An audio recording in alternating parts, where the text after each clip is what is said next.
What's really going on in the left and the right side of our brains, and how does this thing work? I wasn't seeing a lot of ids and egos and superegos in my patients, but what I was seeing was two different personalities. So the person who's talking is in the left brain, speech is in the left brain. Normally, Yeah, when we associate the left and right brain, right? For example, if I'm looking to increase my logic and analytical thinking, which is governed by my left brain, should I cover my left eye and look through the right so it has an opposite response in the brain? people are more symptomatic on one side and less symptomatic on the other. The emotional side of the brain like flares up or has more activity when you are a bit sleep deprived and your brain is confused on what's going on.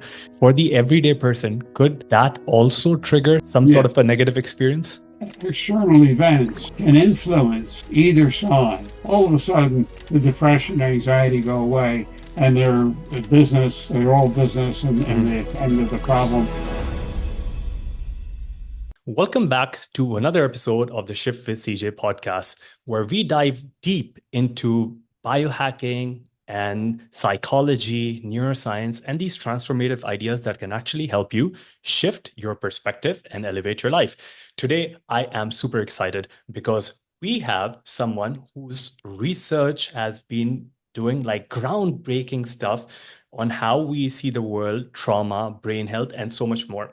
Our guest on the show today is Dr. Frederick Schiffer. He is a best-selling author, psychologist, a psychiatrist, professor at the Harvard Medical School. Dr. Schiffer is amazing because he's pioneered what he calls dual brain psychology.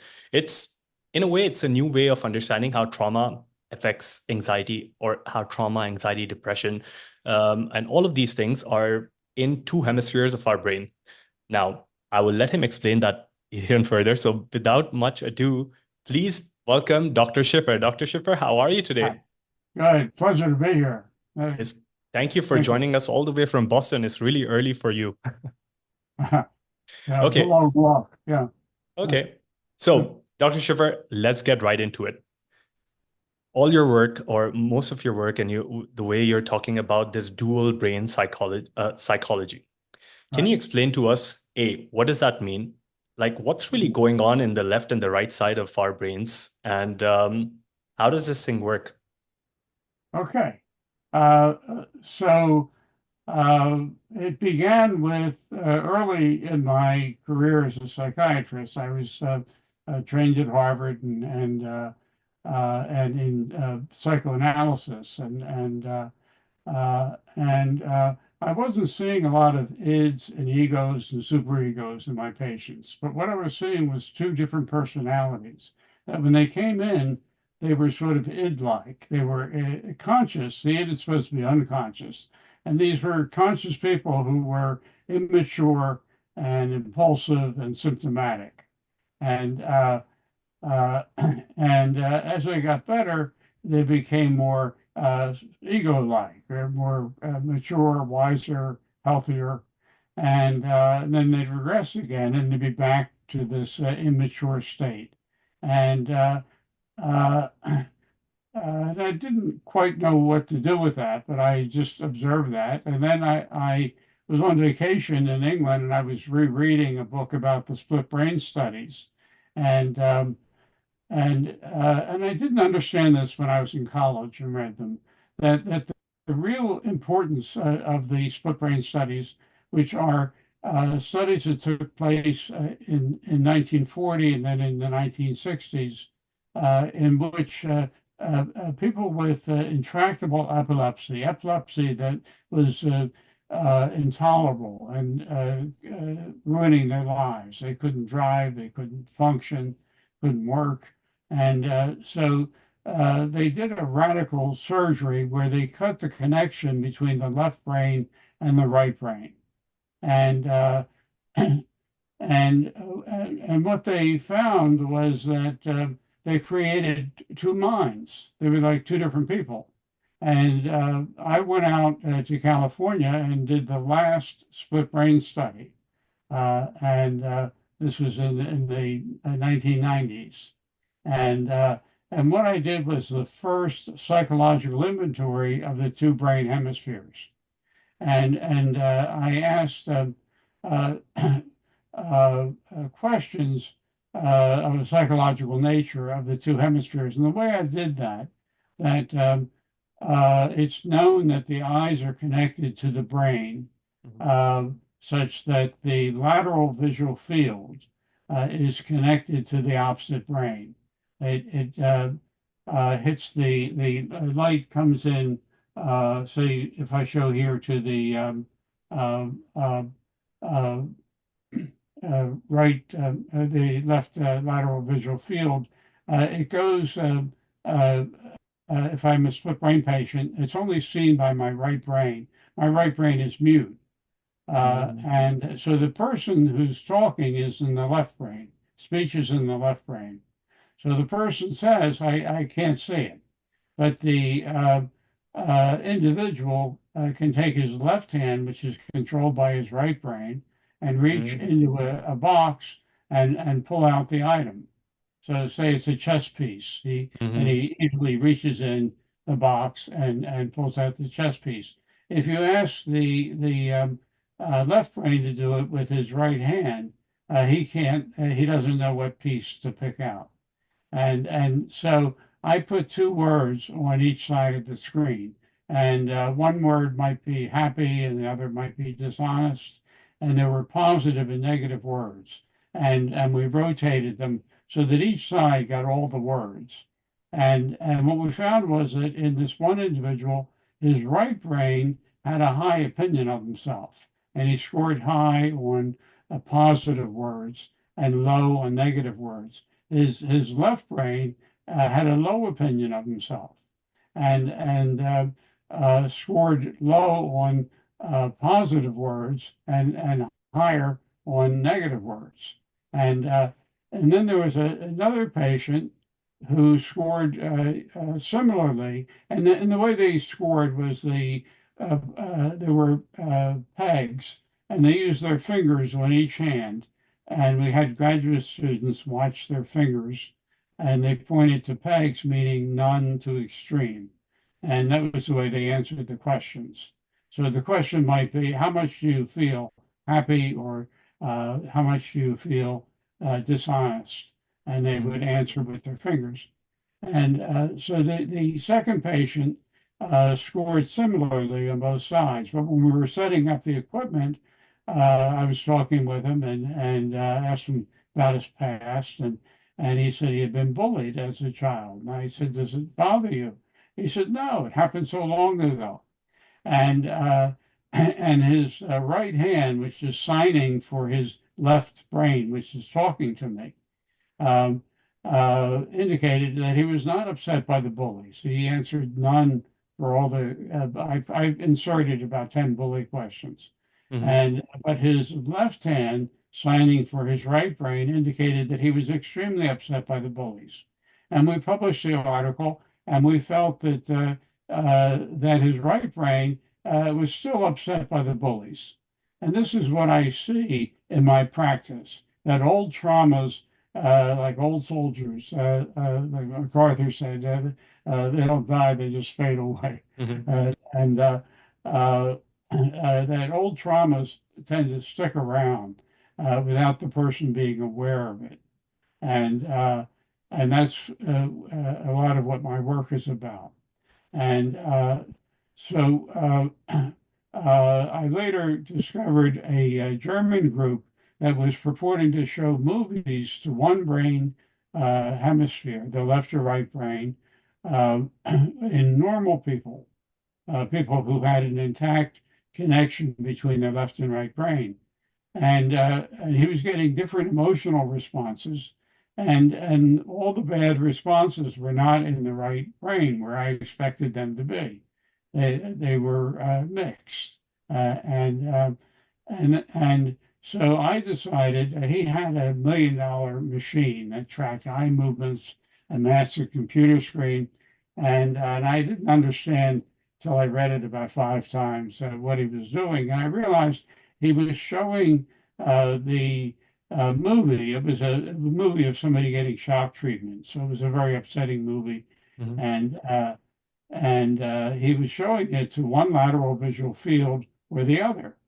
And so he was doing what Roger Sperry, who won the Nobel Prize, did in split brain patients. He showed images to one lateral visual field or the other. And so I decided to put my hands up like this, Hmm. and I thought I could do the same thing. And I then looked over here, and I didn't feel any different. But I went to the office, and my first patient that day was a Vietnam veteran who had PTSD, who was doing much better.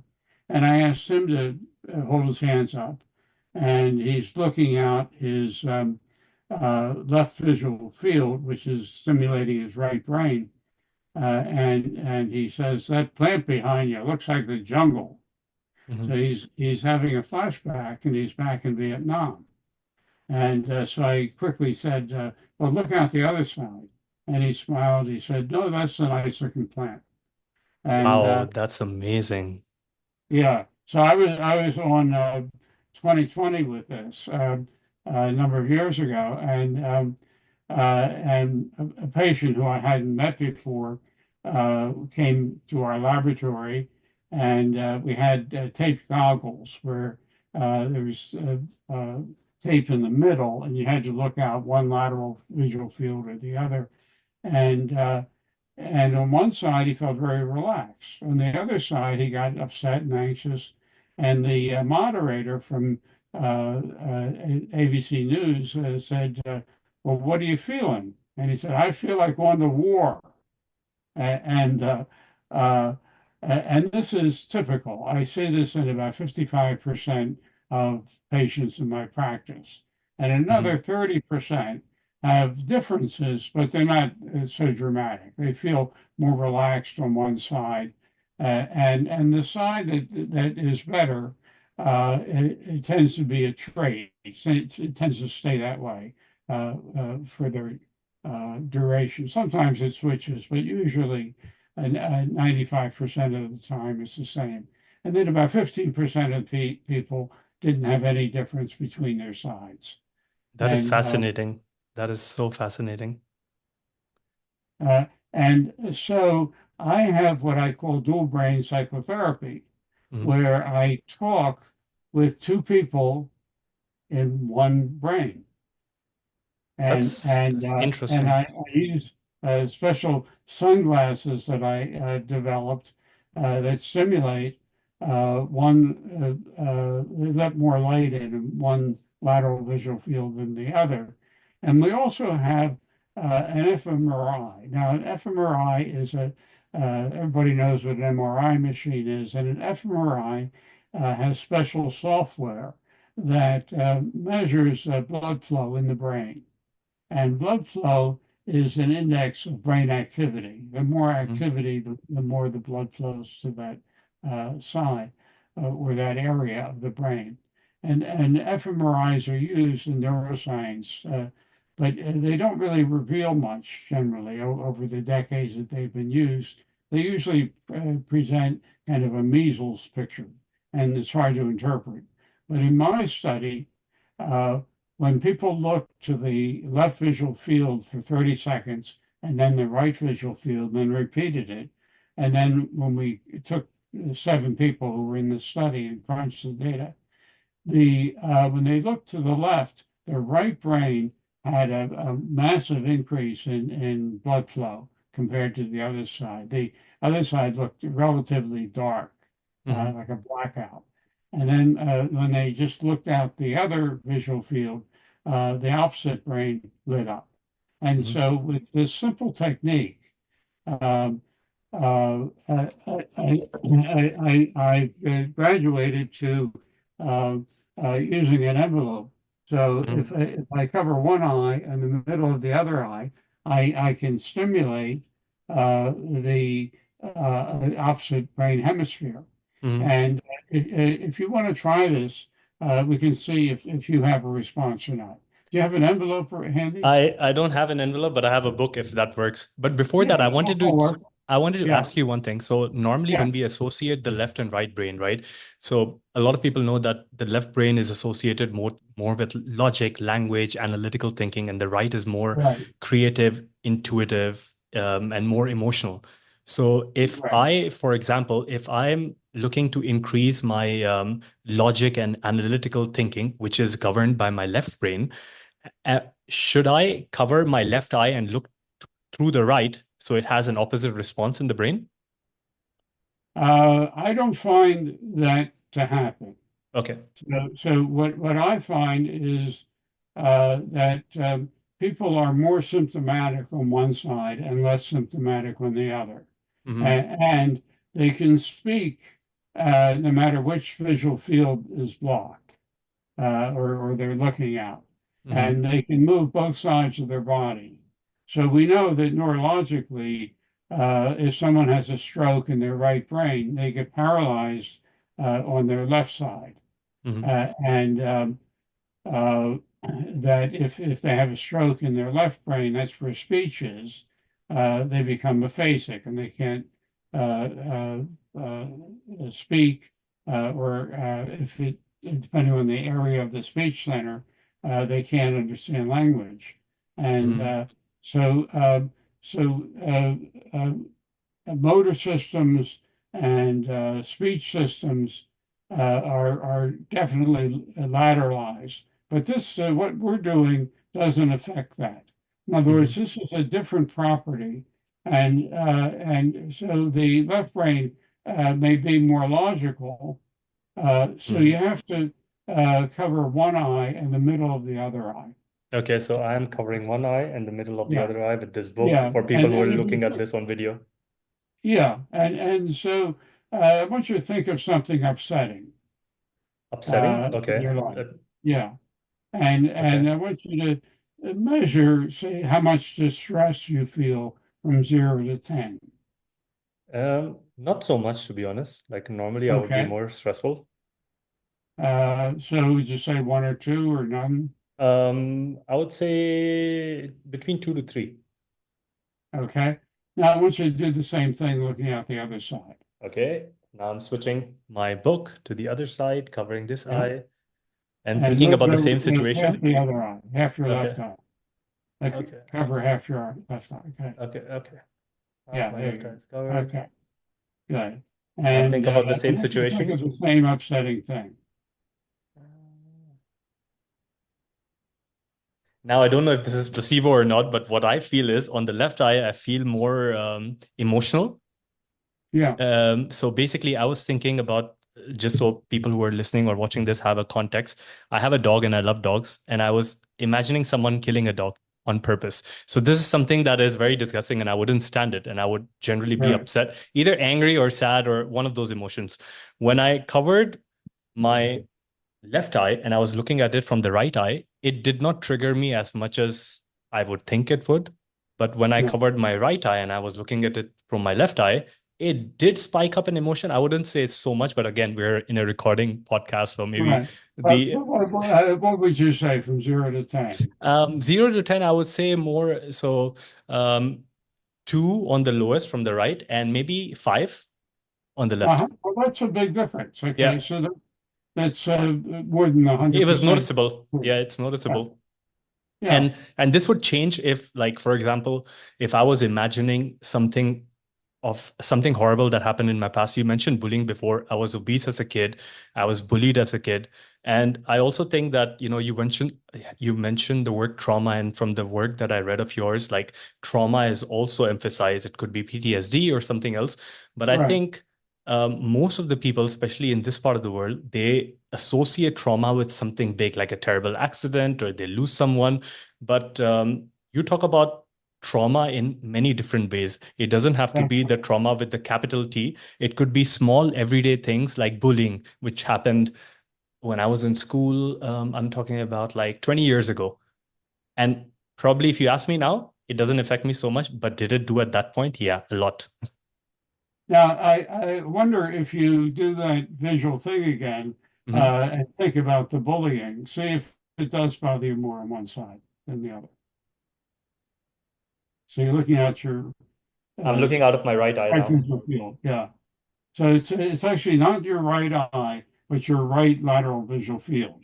Okay, right Because a lateral lot of visual people look field. out the whole eye and that goes to both hemispheres, and you don't get a response. Oh, okay. So you're looking exactly at the half, right? Okay. Yeah, it's got to be half. Yeah, Okay. So and think about the bullying. Did you have any reaction? a bit, but not so much. So how would you score it from 10? Again, I would not score it more than three. Okay, and Let's look stay on at the this other side. side. Yeah, and think about the bullying.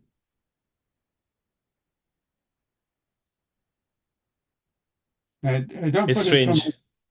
It's Uh-huh. strange. This time, I'm not having a big reaction on my left side.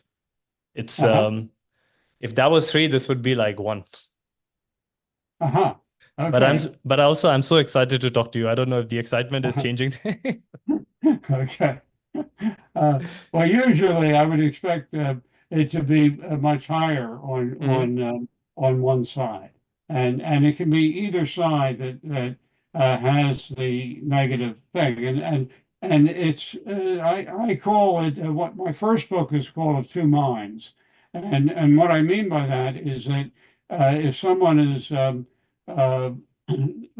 having a conversation with me looking out one side, say their troubled side. I'll look critical, like maybe their mother was, and that might be a trauma, Mhm. as you point out. That I think that severe, having an alcoholic father who beats mother and throws the kid down the stairs I had repeatedly. that. Okay. Okay, well, We're gonna do many experiments later. yeah, well, that's serious, but you may not have that in mind. Mhm. In other words, that you may be thinking, "Oh, it happened a long time ago, and it's not important." But that's pretty severe.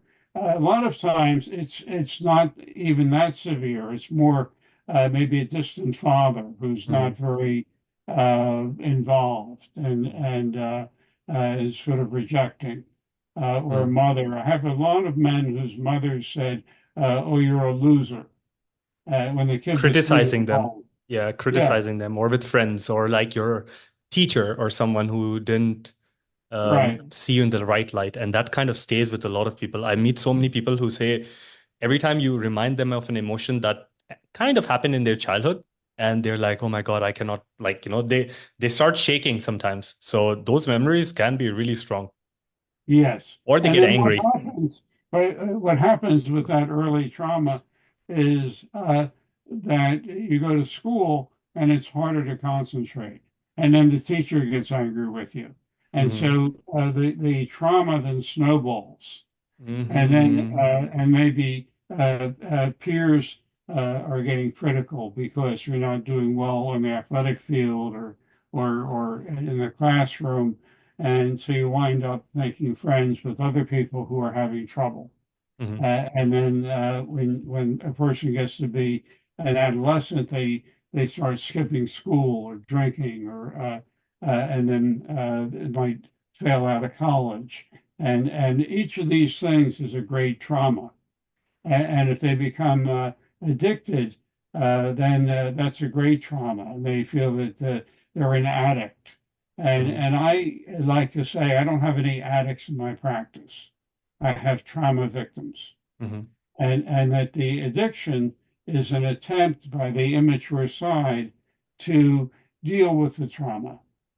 And the immature side almost always picks solutions that bring on more trauma and more distress. Hmm. And uh, that uh, when I see people in my practice, they're often using drugs and they might be homeless or and feel really that their lives are failed, and they have no idea that they have a healthy part to them, Hmm. and uh, we can elicit that with the envelope. We can, and I also have another way of stimulating the hemisphere. And right now we're doing a $2.5 million NIH grant Is with this the LED MSK lights? breakthrough. Yeah, Yeah, it's an Okay. LED that we developed at MGH, and we put it over the forehead Hmm. on one side. Say my left brain is my positive hemisphere, and it's just a 4 minute treatment, and the FDA has determined it has no significant risk, and we haven't seen any side effects from it, and Can you talk to us uh, about how it works? Like, so basically, it's a light that goes on the forehead, and is yeah. the light And it goes, pulsating at a certain frequency, or it's like yeah. moving the blood flow into a certain part of the brain, maybe the logical center or the emotional center, or an area that needs some help? Um, the light goes, and the reason we picked it is near infrared light. It goes through the skull Oh, no and into the way. brain. Yeah.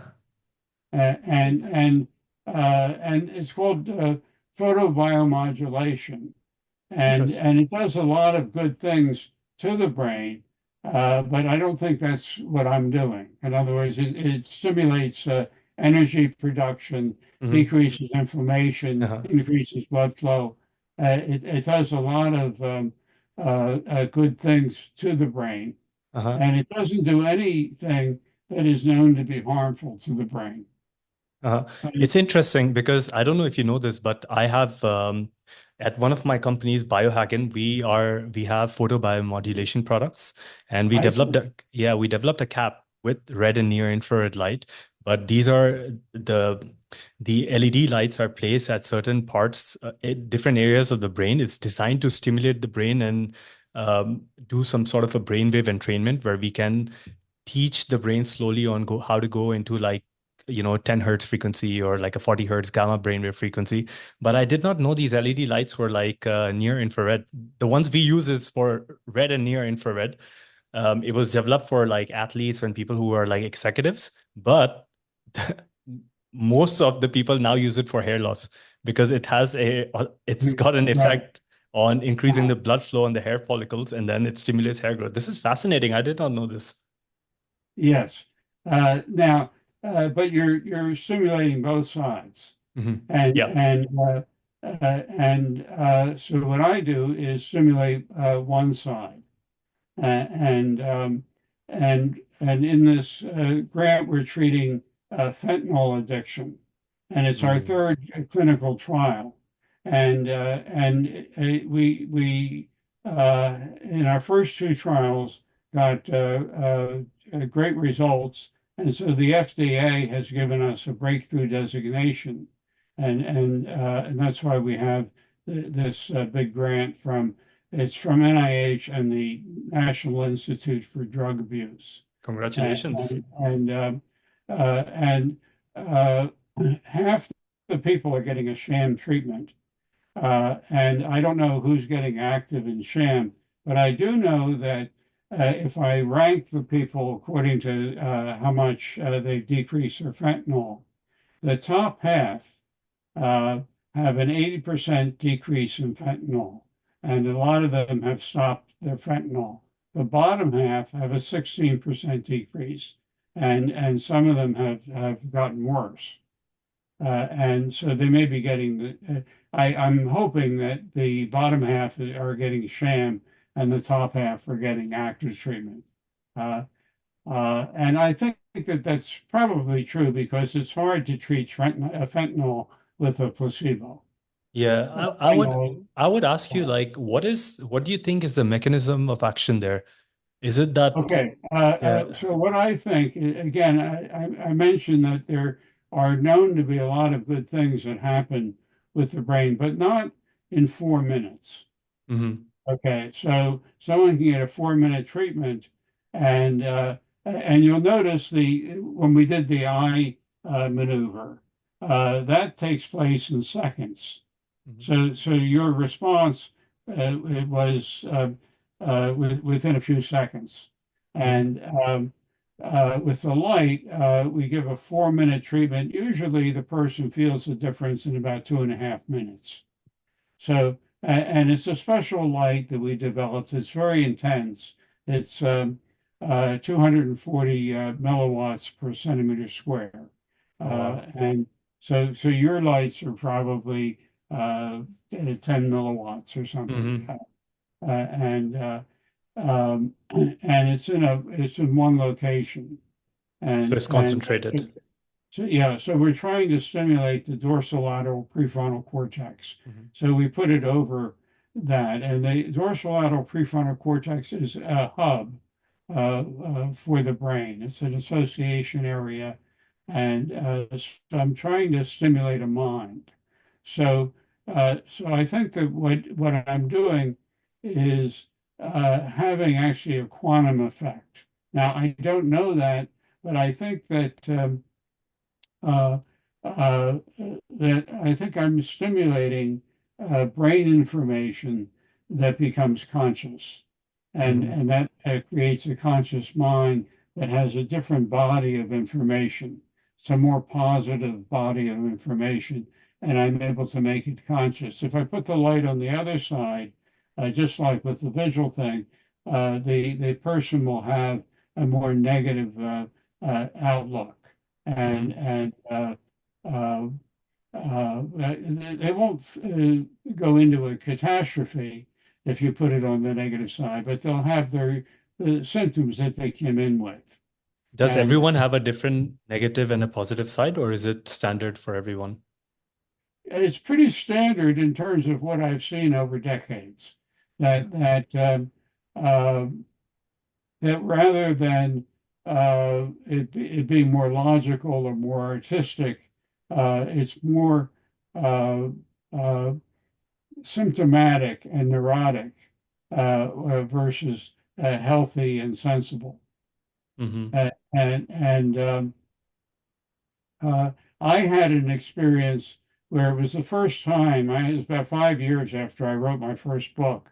And I was on a vacation in Italy, and my wife was driving, and we had a 5 hour drive to an apartment that we rented.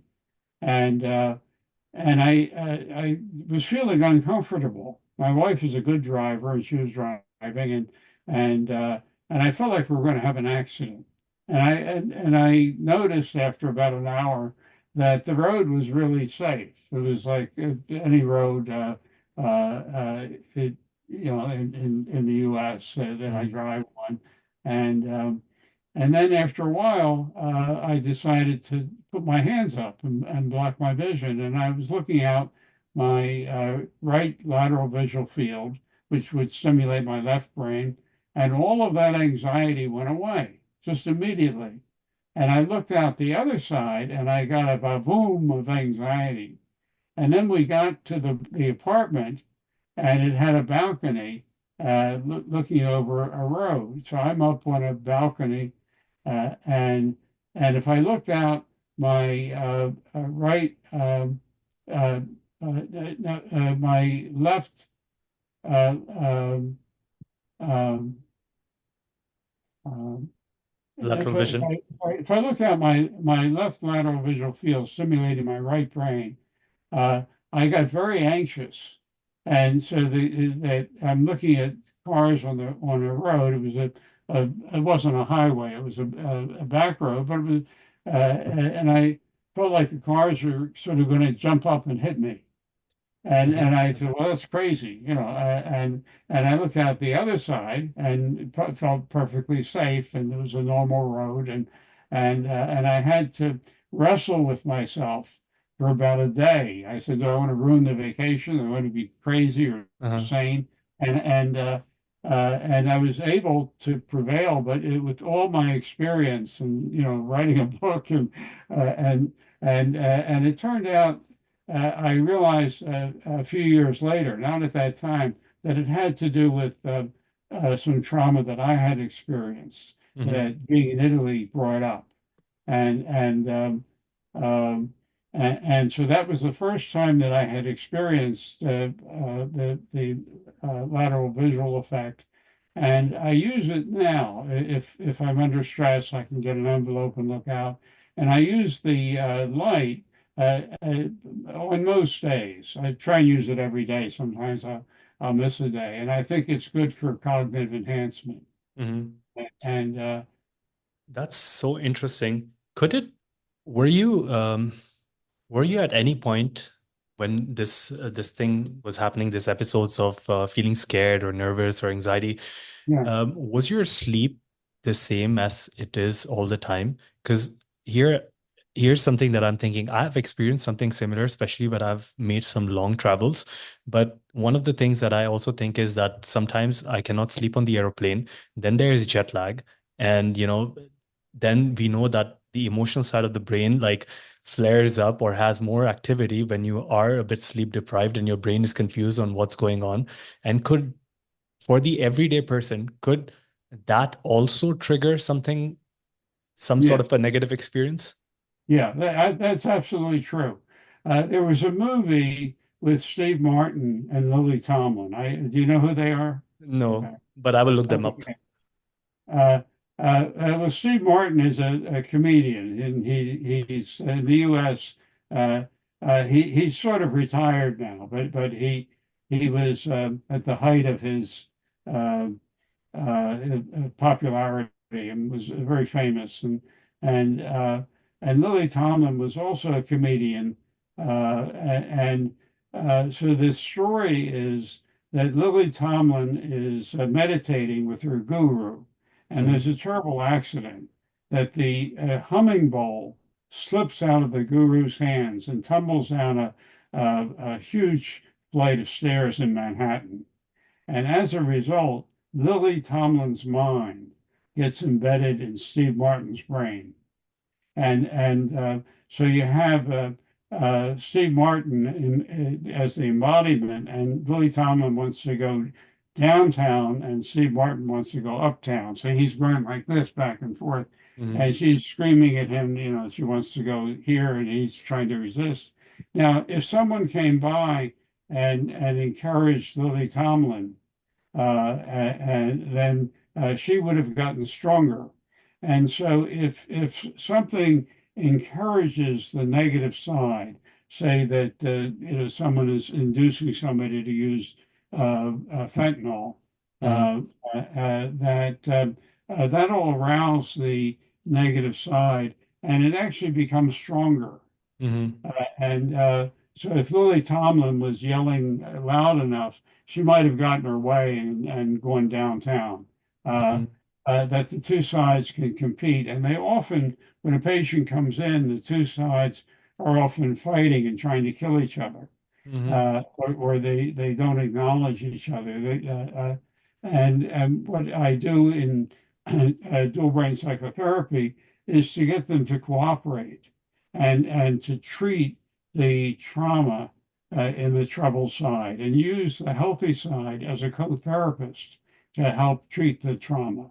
mhm, So I think that you're right that um, that uh, external events can influence either side. In other words, if let's say somebody wakes up and they're anxious and depressed, and they get a phone call from work, and there's a mhm, problem that they have to solve, all of a sudden the depression, anxiety go away, and their old business, and mhm. they attend to the problem. The brain shifts And the focus.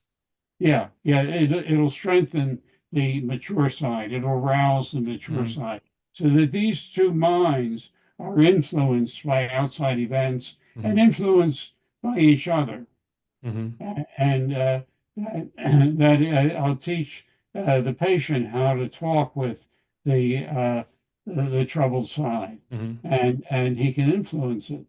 And and the troubled side often batters and abuses the healthy side. Hmm.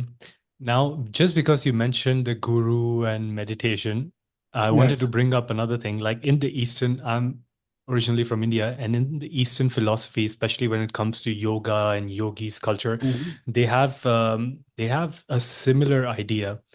They talk about two sorts of like energy channels in the body, which also goes up to the brain, which is the feminine side. is Ida, which is more creative, more lunar energy.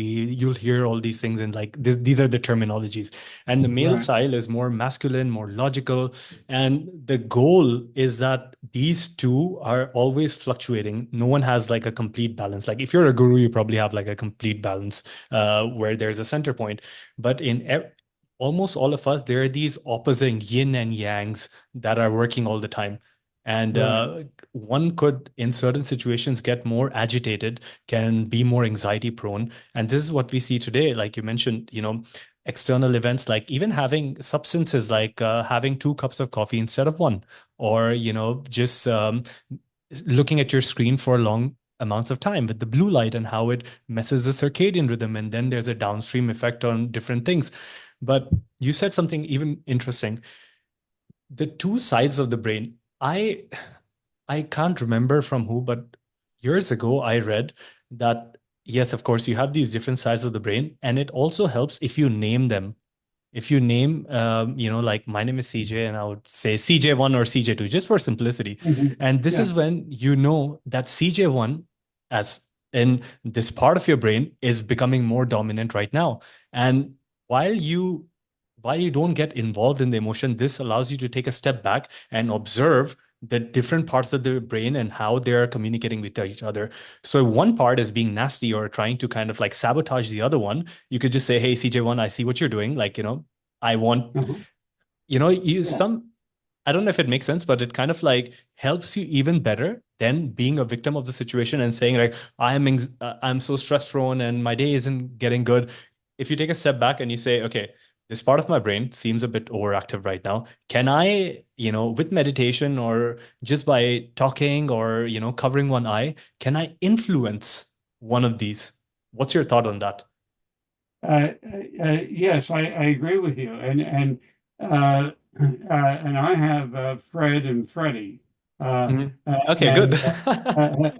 and and most of my patients, I have two names. Usually, their regular name, Mhm, and I put an IE, for a diminutive mhm, term for the child. There's more.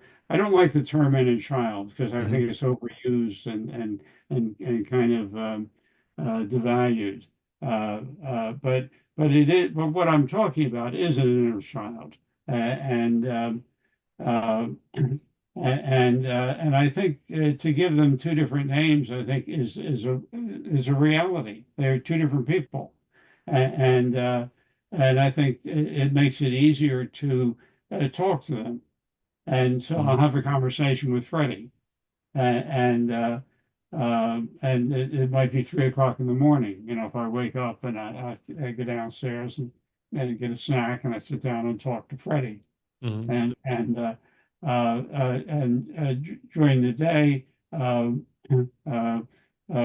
Fred needs to be in charge, and the light treatments stimulate the mature side, Mhm. and uh, um, and the envelope can help in that regard.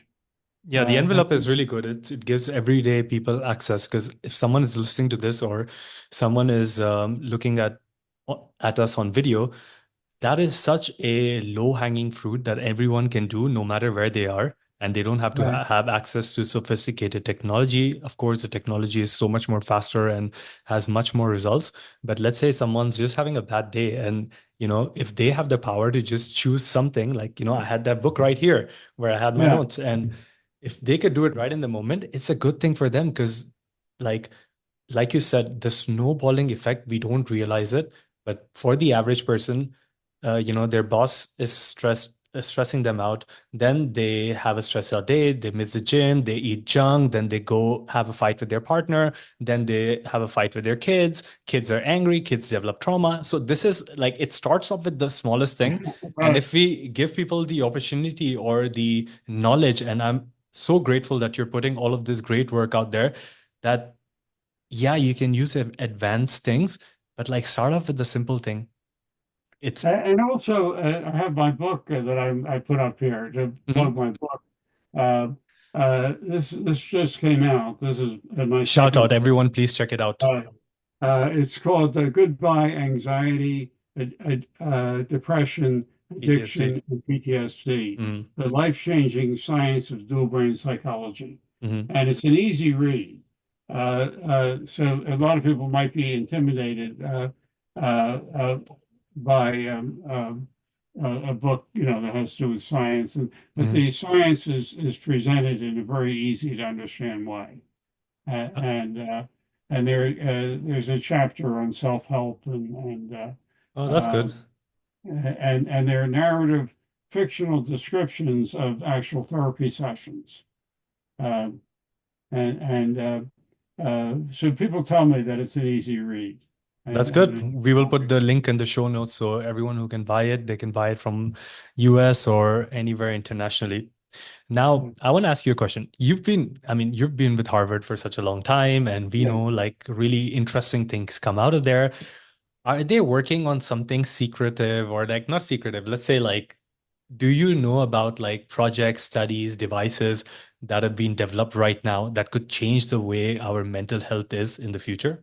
I know that they're doing a lot of things in longevity and the future of biology, psychology, and neuroscience, and all of these things combined. So, do you know of anything that is exciting for you?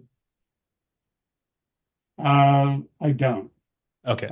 I think that uh, when I started at McLean, it was a psychoanalytic bastion. You can't find a psychoanalyst at McLean anymore, or any respectable hospital. Hmm. It's all drugs and insurance, and people come in, they hardly get talked to, and they just get put on medications and then discharged quickly. Hmm. And I find that the state of psychiatry today is very toxic. And I think that neuroscience has not resulted in much knowledge and or therapeutics. That there is ketamine and there are psychedelics and these might pan out to be important developments, but they seem to have problems and um, um, uh, uh, I don't know that they're going to revolutionize uh, the treatment of psychiatry. So But so I But a would lot of say people are using it now, right? Like MDMA. I know John Hopkins is doing a lot of research with MDA assisted psychotherapy. And then, of course, ketamine. I've even heard some stories about like DMT administered straight and looking at like how the regions of the brain are changing or how people's subjective experiences are changing under the same modality. yes, and I don't know of research at McLean. I mean, it might be going on, but I don't know about it with using these substances. Hmm. Uh, and uh, so to answer your question, not that I'm aware of Okay. in terms of some secret breakthrough. Okay, cool. Let's talk about something else. Elon Musk has been talking about like putting a chip into people's brain. He calls it the neural link.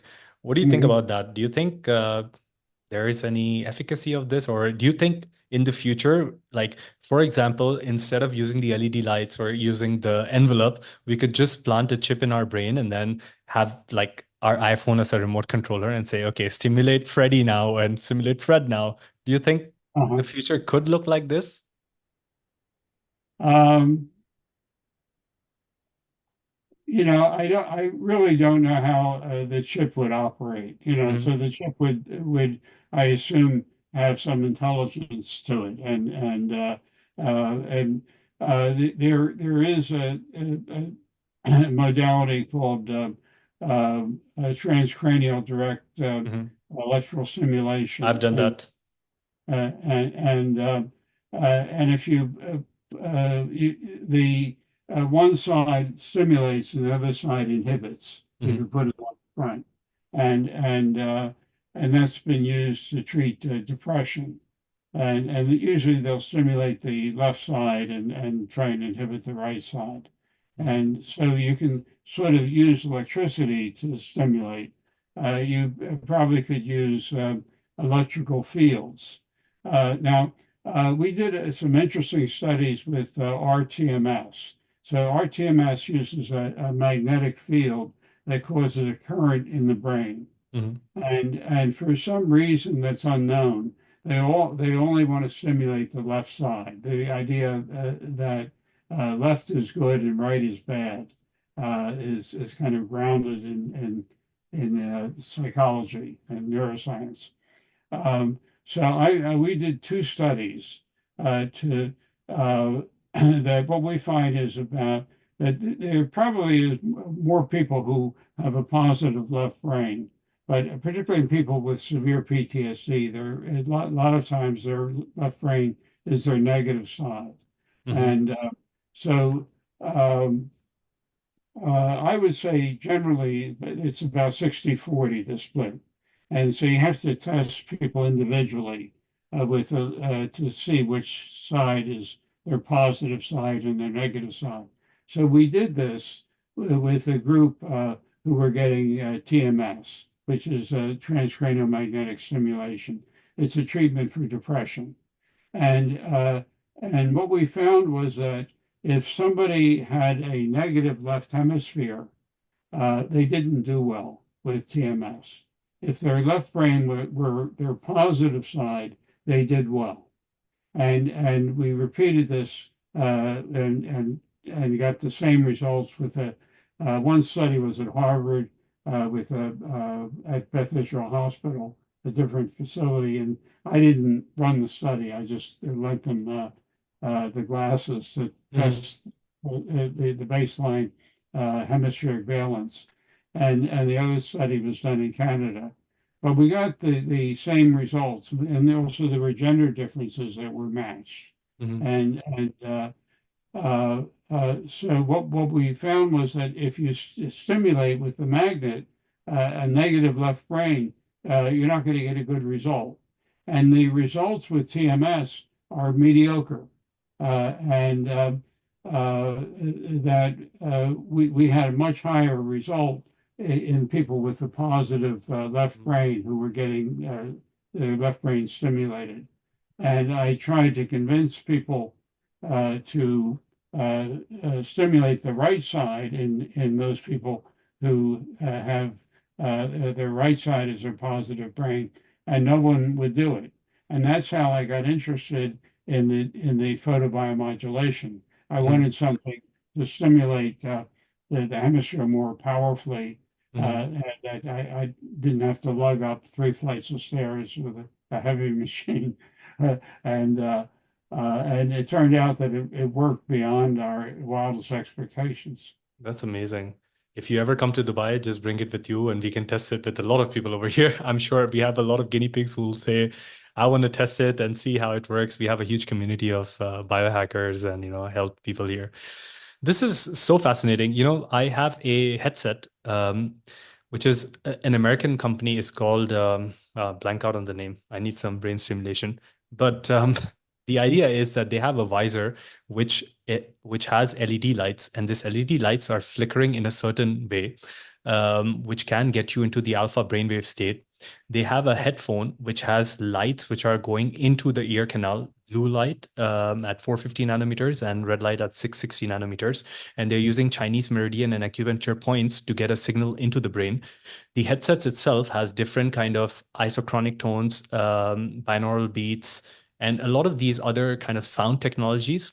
But the most interesting thing that I found was that they found a way to, let's say, to keep it simple, they found a way to induce three sets of sounds at the same time. So one is coming from the left ear, one is coming from the right ear, and then there is a subconscious programming message going on, which could be self-help or, talking about your traumas and how you can release them. But the immediate effect of all these stimulation going in your brain is that if you lie down with lights closed, it'll take you to that delta brainwave state where you're just you feel like you're sleeping, but you're not really sleeping. And then the program is going on for like 25 minutes. By the end of the program, you wake up. If you really went to sleep, you don't remember what's going on, but your subconscious mind registers it. And the more often you do it, then you have a change in your behavior, your perspective, your way of thinking, just because the sounds are going through different ear passages, and they say Right. that they are stimulating different parts of the brain.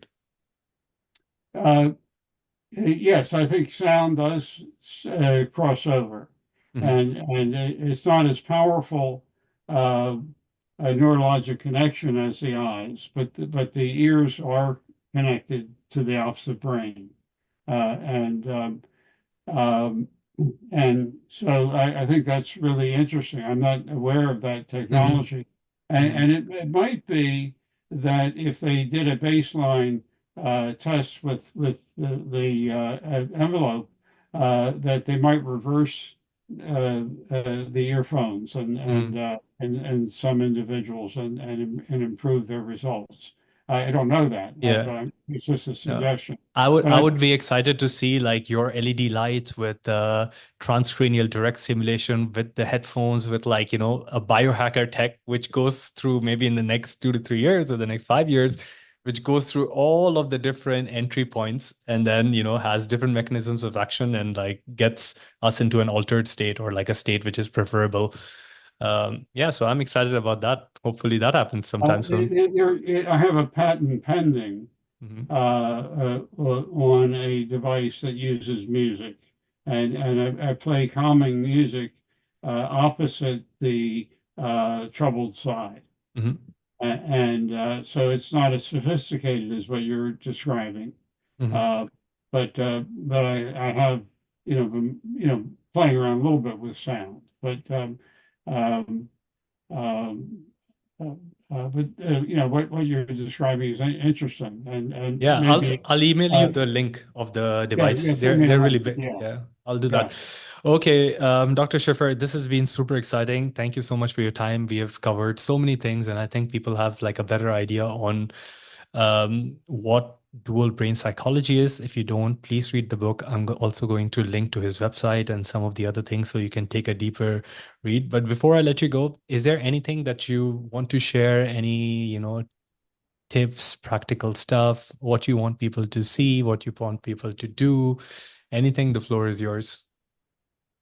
I think that the real breakthrough occurs when you teach, in other words, not tell the troubled side, but get the troubled side to think and say, do you think that you really were a bad child? Mhm. And get it to sort of have a Socratic discussion with it. And when the little boy or little girl is able to go, aha, I'm really not bad, or I really don't need to fear the bullies. Mhm. That's when the person really gets better. Okay, interesting. Thank you so much. Thank you so much for all the good work that you're doing. Thank you for giving us your time. Thank you for getting on the podcast so early. Before I let you go, my last question to you is if you could reverse time, let's say we made a technology developed and we put you into a time capsule.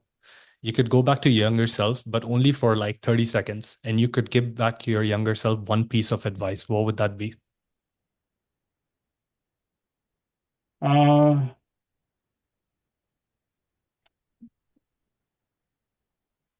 Well, I don't know. I think things have played out. It's just taken too long, Mhm.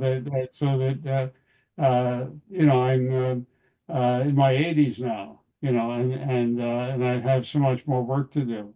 Mhm. And I wish all this happened faster, but it takes time to make discoveries, and especially if you're discovering something that sounds strange, and it's hard to get other people uh, to join in. The other thing that I think happens is there's a line from Shakespeare that says, "There is a tide in the affairs of men, which taken at the flood leads on to fortune."